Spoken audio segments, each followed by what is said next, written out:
બનાસકાંઠા જિલ્લામાં કાંકરેજ તાલુકાના તાણા ગામની ઘટના આવી સામે। થરાતાણા ગ્રામ પંચાયતના બોર ઓપરેટરની ફરજ બજાવતા પાણીના ટાંકામાં મોત થતા અનેક પ્રકારના સવાલો ઊભા થયા છે।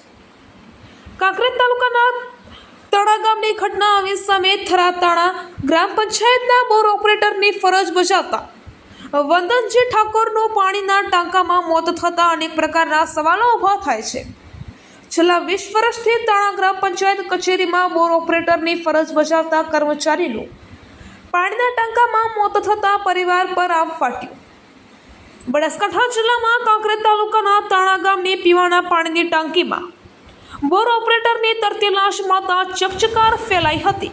મૃતક યુવક ઠાકોર વંદનજી મેરોજી ઉંમર આશરે 40 વર્ષ રહે તાણા તાલુકો કાંકરેજ જિલ્લો બનાસકાંઠા વાળાનું અચાનક પાણીના સંપમાંથી મૃતદેહ મળી આવતા ભારે ચકચકાર જગાવનાર કિસ્સો પ્રકાશમાં આવ્યો છે।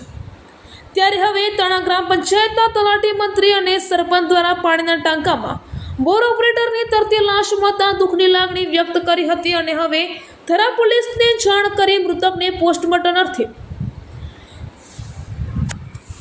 થરા ખાતે આવેલ સરકારી હોસ્પિટલમાં ખસેડવામાં આવ્યો હતો। જો કે આ સમગ્ર ઘટના અંગે થરા પોલીસ દ્વારા સઘન પૂછપરછ કરી મોતનું કારણ જાણવા માટે ચક્રો ગતિમાન કર્યા છે। ત્યારે હવે જોવાનું એ રહ્યું કે આખરે મોત થયું કેવી રીતે, એ તો હવે પોલીસ તપાસ બાદ જ ખબર પડશે। અહેવાલ રામજી રાય ગોર, કાંકરેજ, બનાસકાંઠા।